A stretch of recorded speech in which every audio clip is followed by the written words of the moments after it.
Queridos irmãos e irmãs, com grande alegria nós nos reunimos hoje para celebrar a solenidade da Imaculada Conceição.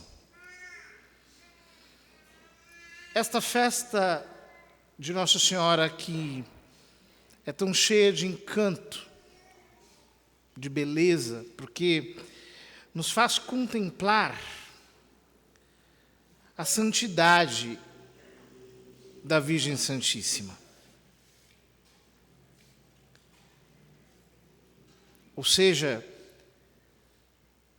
a fé da Igreja nos diz que, para ser mãe de Cristo, ela foi criada imaculada. Em previsão dos méritos de Cristo, salva, digamos assim, não enquanto resgatada, mas enquanto preservada. E esta salvação, por assim dizer, é absoluta. E mostra a excelência da obra de Jesus Cristo. Porque todos nós nascemos manchados pelo pecado original. E por isso São Paulo dizia que todos pecaram e estão privados da glória de Deus. No entanto, houve um caso em que esta salvação foi soberana e absoluta, em que ela não aconteceu como um resgate de um estado deplorável, mas aconteceu como uma preservação. Isto se deu na Imaculada Conceição de Maria. Ela foi imune ao pecado original, justamente porque ela tem a missão singular, única, de ser a mãe de Deus. Quando nós dizemos que a Santíssima Virgem é a mãe de Deus, nós, em geral, pensamos que a maternidade divina, por assim dizer, passou a se dar no momento em que ela deu o consentimento e o Verbo se fez carne dentro do ventre dela. No entanto, a primeira leitura já nos mostra como, desde o princípio, Deus permitiu que toda a tragédia do pecado acontecesse, tendo em vista o seu plano de salvação. Essa é uma pergunta que muitos teólogos se fizeram ao longo da história. Por que Deus permitiu que o homem pecasse? Ou por que Deus criou o ser humano sabendo que ele iria pecar? E São Tomás responde a essa pergunta dizendo: porque é muito melhor tirar o bem do mal do que em o bem existir em si mesmo. Requer-se mais graça, mais misericórdia, requer-se muito mais engenho. E por isso, ao criar o mundo, sabendo que o homem iria pecar, Deus já decretara a encarnação do Verbo através de Maria. Por isso, o mundo inteiro, por assim dizer, foi criado na expectativa de que aparecesse esta mulher que daria ao mundo o Salvador. E é por isso que os padres da Igreja fizeram tantas vezes o paralelismo entre Maria e Eva. Assim como Cristo, segundo São Paulo, é o último Adão, pelo primeiro Adão todos pecaram, mas pelo último Adão, pelo novo Adão, por Cristo, todos foram salvos. pela primeira mulher, Eva, o pecado entrou no mundo. E pela segunda Eva, por Maria Santíssima, entrou no mundo a salvação. Ora, se a salvação entrou no mundo por ela, se ela, por assim dizer, é a doadora da humanidade santíssima de Jesus Cristo, pela qual nós somos salvos, convinha que ela fosse isentada do pecado original desde o primeiro instante da sua concepção. E Deus, na sua sabedoria infinita, assim o fez. De tal modo que ela é pura. Olhando para essa pureza, a igreja exclama: toda pulcra és Maria, toda bela és Maria. Não há em ti a mancha original. Tu és a glória de Jerusalém, a alegria de Israel, a honra do nosso povo. Porque no mundo inteiro, ela foi a única isenta, sendo inteiramente humana, do pecado original. Mas isso é apenas, digamos assim, a ideia negativa da Imaculada Conceição. Quer dizer, ela foi isenta de algo ruim. Mas, na verdade, porque foi criada para ser mãe de Deus, ela não apenas foi vazia do mal, mas ela foi cheia do bem. Por isso, ela tem a prerrogativa da chamada plenitude de graça. Ela é cheia de graça, como lemos no Evangelho. Toda a plenitude da graça divina está nela. Por isso, São Gabriel, arcanjo, chega diante dela e diz: alegra-te, ave, cheia de graça. Dando-lhe este cheia de graça por nome, chamando-a assim, cheia de graça. Ou seja, desde o primeiro instante da sua conceição, ela é como um oceano de santidade, de união divina, de amor sobrenatural por Deus. Não houve um instante da vida de Maria Santíssima em que ela não estivesse transbordando de amor divino, com todo o seu ser como que polarizado na beleza de Deus. Ora, se ela é vazia do pecado e cheia de graça, isso para nós é admirável, é extraordinário. Ainda é mais extraordinário olhando para ela no meio deste mundo. Há muitas expressões na inódia cristã que cantam essa singularidade, essa beleza, esta maravilha da Santíssima Virgem. E, por exemplo, exclamam: assim como o lírio entre os espinhos, assim sois vós, ó Mãe. Como um lírio entre os espinhos. Como o lírio, que é a flor que simboliza a beleza, a pureza, no meio de muitos espinhos.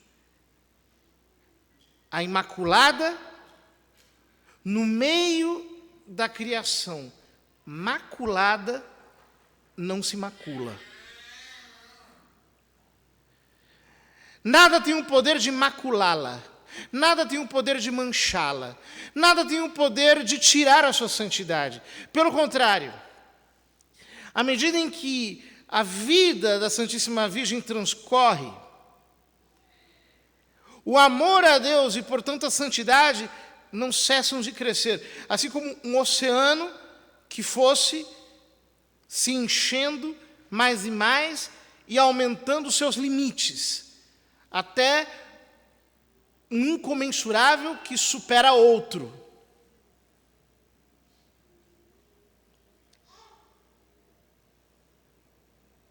Nós precisamos olhar para a santidade incorrupta de Nossa Senhora e pensarmos: que grande prodígio que o pecado do mundo, ao invés de manchar sua alma, faziam nela aumentar a virtude, pela resistência, pela firmeza na adesão ao bem, pela reiteração consciente de querer mais e mais a Deus e de se deixar, por assim dizer, tomar por Ele mais e mais, a cada instante. E mesmo o sofrimento, as condições exteriores desfavoráveis, tudo isso causava nela um desejo de mais amor, de mais justiça, de mais santidade. Hoje, no ofício divino, aparecia uma antífona que eu comentei mais cedo, a qual me causou uma impressão muito bonita. A terceira antífona de Laudes diz assim: Trahe-nos, Virgo Immaculata, post te, curremus in odorem unguentorum tuorum. Trahe-nos, atrai-nos, atraí-nos.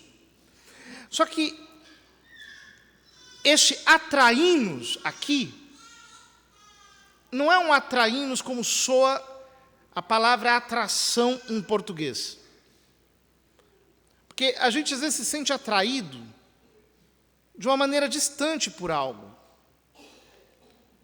Não, essa atração tem mais a ver com tração. Ou seja, é como se a antífona dissesse: puxai-nos, Virgem Imaculada. Tracionai-nos, movei-nos, Virgem Imaculada. Após ti, depois de ti, correremos ao odor da tua unção, ao cheiro da tua unção. Que coisa linda isso! É como se a liturgia da igreja dissesse que, ao considerarmos a Imaculada, ela mesma causasse em nós uma atração, um impulso, como se ela mesma nos puxasse, de tal modo que o perfume da sua santidade, como que nos puxa mais e mais para que nós corramos na direção dela. Corramos sem parar. Quando nós consideramos esses três aspectos da Imaculada, que ela é vazia do mal, cheia da graça, incorrupta no meio do pecado, nós perguntamos: como nós podemos ser atraídos por ela? Como nós podemos ser tracionados por ela? Como a consideração da Imaculada Conceição pode nos mover? Em primeiro lugar, se nós temos uma mãe tão santa, nós não podemos nos conformar com os nossos pecados.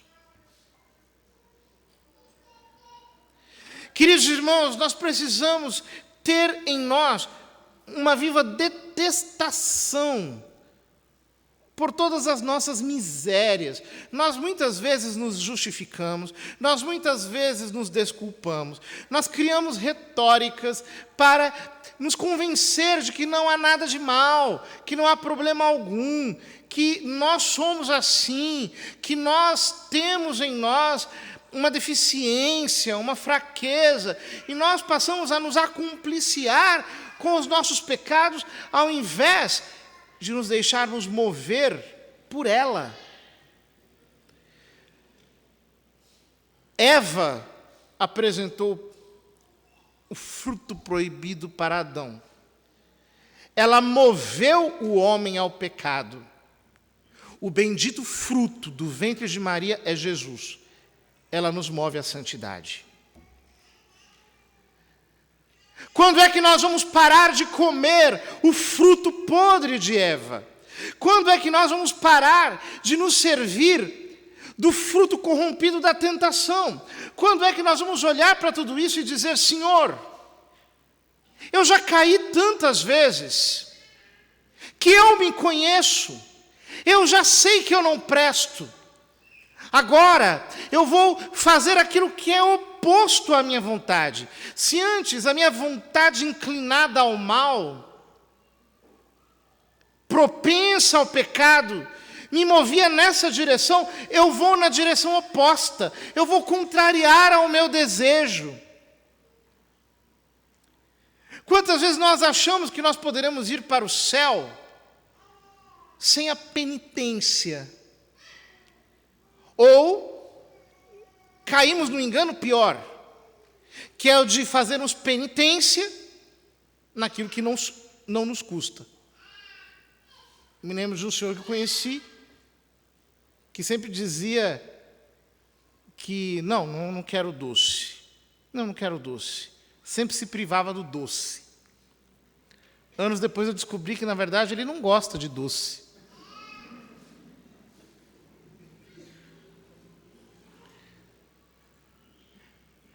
É fácil nos privarmos daquilo que nós não gostamos. Difícil mesmo é contrariarmos a nossa vontade. É dizermos: não, eu não quero mais este fruto corrompido, eu não quero mais o pecado. Ela é vazia do pecado, eu sou cheio de pecado. Olhando para ela, eu tenho que dizer: Senhor, até quando? Quando eu vou começar a me esvaziar desses pecados? Talvez a começar por uma boa confissão. Porque quando nós ocultamos um pecado sob o segredo da vergonha, nós nos acompliciamos com o tentador que nos encorajou para pecar e nos desencoraja para confessar. Mas não basta isso. É preciso que todo dia nós nos esvaziemos, nós digamos não a nós mesmos, nós nos inclinemos para o lado oposto daquele que nos é mais confortável. Nós somos atraídos por ela quando nós não nos contentamos em não pecar, mas nós nos contentamos em amar Deus de uma maneira mais profunda, para sermos cheios de graça. A graça é a participação na vida de Deus, mas essa vida de Deus em nós é amorosa, ela cresce pelo amor. Portanto, ser cheio de graça é ser cheio de amor sobrenatural por Deus, é querer amar mais nosso Senhor, é querer rezar mais, é querer nos entregar mais por amor ao próximo, é querer crescer em virtude, em excelência. Santo Agostinho dizia: aquele que não avança, regride. E nós, quando nos contentamos apenas em não pecar, estamos, na verdade, nos ludibriando. Quantos de nós pensamos: não, mas eu não estou pecando mortalmente, eu não fiz nenhum pecado grave, está bom, está ótimo. Não está ótimo, não está bem. Não. Eu tenho que crescer em caridade, eu tenho que crescer em fervor, eu tenho que crescer na oração, eu tenho que crescer espiritualmente. Eu preciso correr ao odor da Imaculada. Eu tenho que ir atrás do odor da sua unção. E, portanto, correr, avançar, amar mais, e ser cada dia mais santo, mais entregue, mais heróico. cumprir os meus deveres com mais intensidade. Queridos irmãos, quantos de nós podemos olhar para a nossa alma e dizer: Senhora, ao invés de correr na direção da vossa unção, eu estou parado, apenas contente em não pecar mortalmente, e talvez nem isto já consigamos impedir. Porque quem não avança, regride.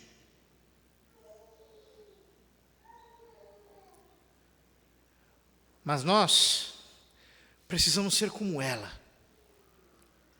E assim como ela era tal qual lírio entre os espinhos, nós precisamos também, no meio desta geração pervertida, superficial, depravada, cheia de comportamentos mundanos, pouco inspirativos, nós devemos também conservar a santidade, crescer no amor a Deus. E ao invés de nos deixarmos influenciar pelo ambiente, nós devemos influenciar o ambiente pela nossa virtude, pela nossa santidade. Quantas concessões nós temos feito para parecermos mais agradáveis, para estarmos de acordo com a galera? Quantas são as nossas licenças ao mundo? Não se engane com o aplauso dos homens, porque eles aplaudem a tua decadência, jamais aplaudirão a tua virtude. Os homens são capazes de admirar a virtude, mas aplaudi-la só os santos. O que os santos diriam da tua conduta? Esta é a pergunta. Quantas concessões você tem feito para o ouvir, para o ver, para o falar, para o conviver, para o estar? Será que você não abandonou a tua posição? Aonde está a tua exemplaridade, o teu nível, a tua altura?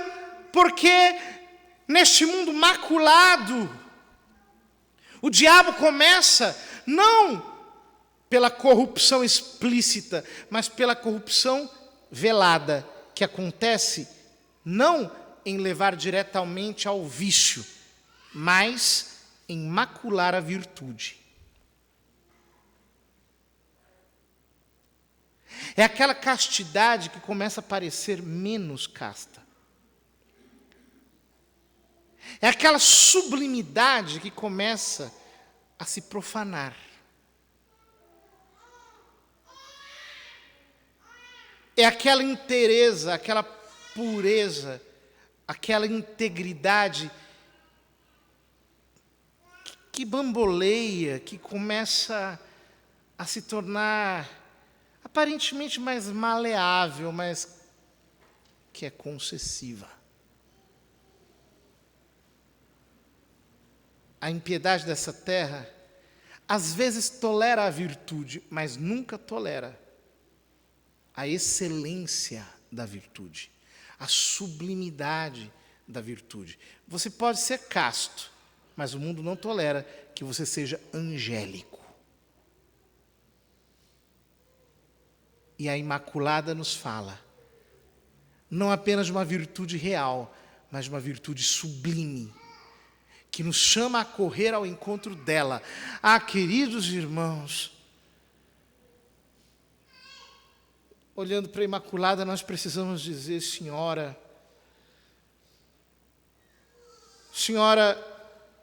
ao invés de estar fascinado por vós, ao invés de estar atraído por vós, eu estou enfeitiçado por Eva.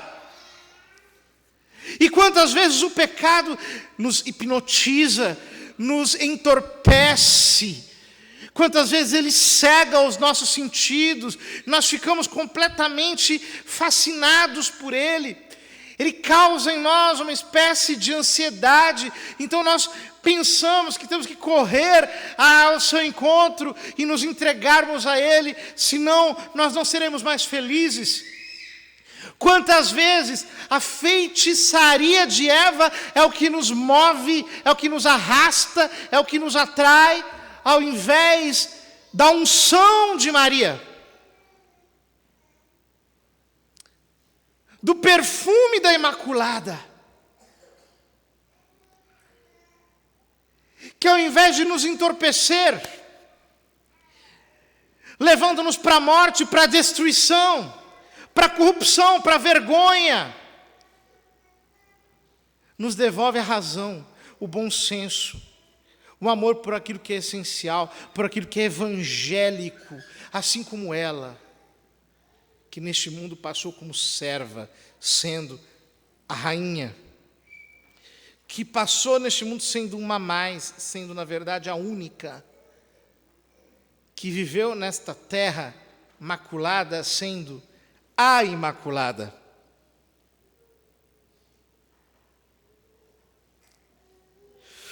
Queridos irmãos, nós precisamos olhar para a nossa alma. E na festa da Imaculada Conceição de Maria, dizermos: Senhora, eu tenho me contentado com tão pouco. Ou o pior, eu tenho me contentado com a podridão. Eu estou maculado. Eu estou manchado. Eu estou ferido. Eu estou destruído. Senhora, vós sois a cheia de graça.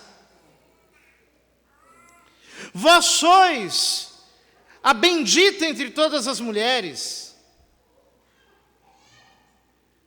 Bendito mesmo é o fruto do vosso ventre.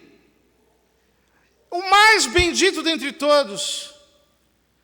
Mas, olhando para mim, eu me vejo tão indigente.